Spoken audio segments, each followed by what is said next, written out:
الصباح بدا من طلعته والليل دجى من وفرته الله الله الله الله.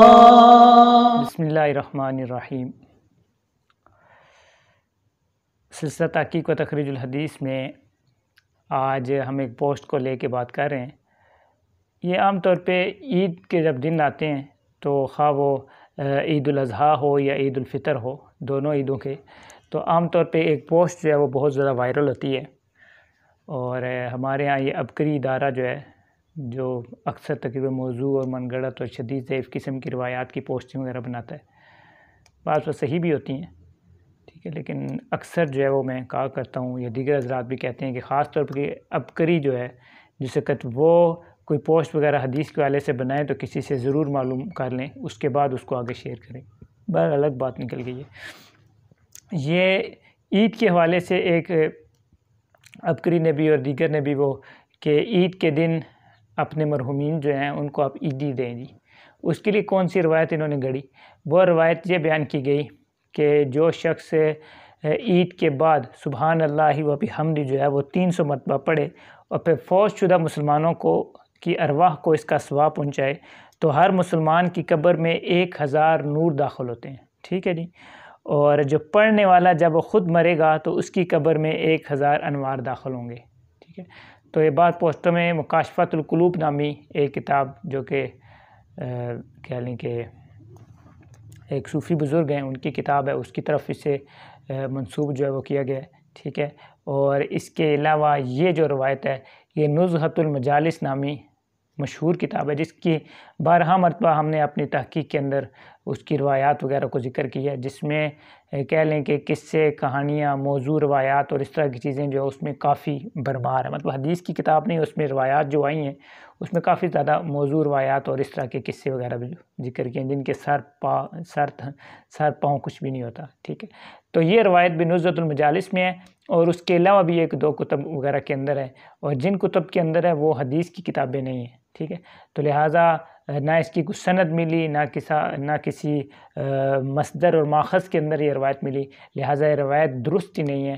اس کو بیان کرنا، اللہ کے نبی کی طرف منسوب کرنا حرام اور ناجائز ہے. ٹھیک ہے. بالکل اس کو آگے پوسٹ نہ کریں اور نہ ہی اس کو آگے بھیجیں.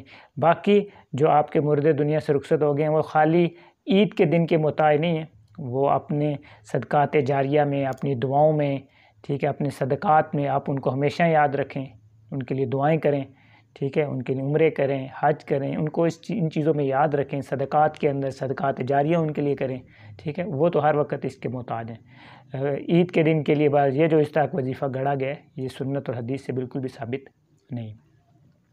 باقی یہاں پہ میں یہ ایک چیز عرض کروں، ویڈیو تو تھوڑی لمبی ہو جائے گی، لیکن میری عادت یہ ہے کہ جب میں کسی موضوع یا شدید درجے کی ضعیف روایت کو ذکر کرتا ہوں تو میں ساتھ ایسی روایت کو بھی مینشن کر دیتا ہوں جو کہ اس حوالے سے صحیح بھی بن رہی ہو. اب سبحان اللہ و بحمدہ یا ان الفاظ کے ساتھ جو وظیفہ ہے یا جو کلمات ہیں ان کی فضیلت صحیح احادیث کے اندر ثابت ہے. مثال کے طور پہ صحیح بخاری کی سب سے آخری جو حدیث ہے، ٹھیک ہے، جو حضرات صحیح بخاری کے عام طور پہ ختم وغیرہ ہوتے ہیں یا تقریب بخاری یا اس طرح کی جو چیزیں ہوتی ہیں ان میں عام طور پہ دیکھا ہوگا آپ نے کہ یہ روایت جو ہے اس کے اوپر باقاعدہ درس ہوتا ہے، ساری چیزیں ہوتی ہیں. تو وہ یہی روایت ہے کہ امام بخاری رحمہ اللہ جس کو لے کے ہیں کہ 2 کلمے ایسے ہیں، اللہ کے نبی صلی اللہ علیہ وسلم نے فرمایا کہ 2 کلمات ایسے ہیں کہ جو زبان پر بہت زیادہ ہلکے ہیں لیکن میزان عمل میں بہت زیادہ بھاری ہیں. وہ 2 کلمے کون سے ہیں؟ وہ سبحان اللہ و بحمدہ، سبحان اللہ العظیم. سیدنا ابو ہریرہ رضی اللہ عنہ کی روایت ہے اور تقریباً بخاری کی یہ آخری روایت ہے جس کو امام بخاری رحمہ اللہ لے کے ہیں کہ 2 کلمے ایسے ہیں جو زبان پہ ہلکے ہیں لیکن میزان عمل میں بہت زیادہ بھاری ہیں. وہ یہی 2 کلمے ہیں، ایک سبحان اللہ و بحمدہ اور دوسرا سبحان اللہ عظیم. ایک یہ فضیلت ان کلمات کی صحیح روایت سے ثابت ہے. صحیح مسلم کے اندر عبداللہ بن عباس رضی اللہ عنہ کی روایت ہے اور فرماتے ہیں کہ اللہ کے نبی صلی اللہ علیہ وسلم نے اپنی زوجہ مطہرہ جو ہیں سیدہ جویریہ جو تھیں ان کو دیکھا کہ اللہ کے نبی صلی اللہ علیہ وسلم دن چڑھے آئے، مطلب پہلے نماز کے لیے گئے، دیکھا کہ بیٹھی ہیں مصلی پہ، پھر واپس آئے، دن چڑھے، دیکھا کہ ابھی بھی مصلی پہ بیٹھ کے کچھ وظیفہ وغیرہ کر رہی ہیں، تو اللہ کے نبی صلی اللہ علیہ وسلم نے انہیں فرمایا کہ لَقَدْ قُلْتُ بَعْدَ أَرْبَعِ کلمات، کہ میں جس وقت یہاں سے گیا تو میں نے 4 کلمے 3 دفعہ ایسے کہے ہیں کہ اگر ان کا وزن کیا جائے ان کلموں کے ساتھ، پہلے اس نے انہیں پوچھا کہ جس وقت سے میں گیا ہوں کیا آپ ابھی تک یہاں ہی بیٹھی ہیں؟ انہوں نے کہا جی یا رسول اللہ میں تو ابھی تک یہاں بیٹھ کے وظیفہ وغیرہ کر رہی ہوں۔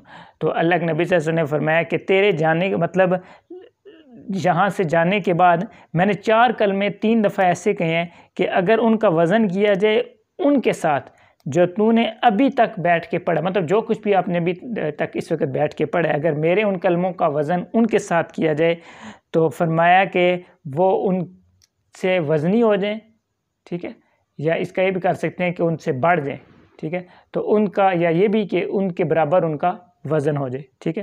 اگر میرے ان کلمات کا وزن اپنے اس وقت سے، مطلب یہ کہ جو صبح سے لے کے ابھی تک آپ بیٹھ کے پڑھ رہی ہیں، دن چڑھ گیا ہے، تو میں نے صرف 4 کلمے ایسے کہے ہیں کہ وہ 4 کلمے ہی آپ کے وہ سارے دن کی جو صبح سے لے کے ابھی تک آپ بیٹھی ہیں اس کے وہ برابر ہو جائے۔ تو وہ 4 کلمے کون سے ہیں؟ تو اللہ کے نبی نے فرمایا کہ آپ بھی اگر وہ پڑھیں، وہ سبحان اللہ و بحمدہ عدد خلقہ و رضا نفسہ و زینت عرشہ و مداد کلماتہ، یہ وہ 4 کلمے ہیں کہ جو صبح سے لے کے ابھی تک آپ نے بیٹھ کے جتنے بھی اذکار کیے ہیں اس کی بجائے یہی 3 کلمے، یہی 4 کلمے 3 دفعہ پڑھ لیں تو وہ اس کے برابر ہو جائے جو ابھی تک آپ نے پڑھے۔ اتنی زیادہ اس کی فضیلت ہے۔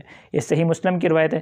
سنن ترمذی میں حضرت جابر رضی اللہ عنہ کی ایک روایت ہے انہی کلمات کے بارے میں کہ اللہ کے نبی صلی اللہ علیہ وسلم نے فرمایا کہ جس نے سبحان اللہ العظیم و بحمدہ کہا اس کے لیے جنت میں کھجور کا ایک درخت لگا دیا جائے گا۔